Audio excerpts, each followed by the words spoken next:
Hello and welcome to Cinebuck Presents, where I give my $2 instead of my 2 cents.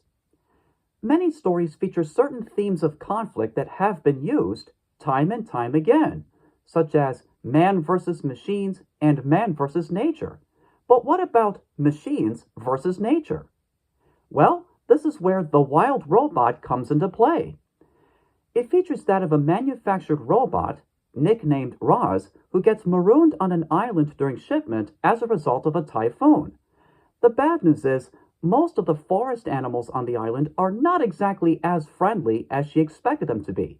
But the good news is, she has found a way to pick up their language so that she could understand them better. At one point, she comes across a goose nest with only one surviving egg in it, and she decides to raise the gosling as though it were her own, along with the help of a red fox named Fink. Along the way, Roz tries to figure out where she truly belongs in the world. To say that this movie's both cute and charming is merely an understatement, for it's actually a lot more than that. It seems to have the emotional sensibilities of the Pixar film WALL-E, while still being its own creation. I'll admit there were a couple of times where I came close to shedding tears, not just because of how it's visually expressed, but also because of how it's told. The way it handled the machines versus nature conflict was not only surprisingly endearing, but effective too.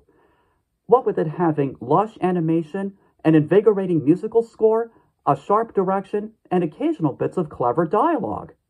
I can't say if every single idea in it works, but what's more important is the experience.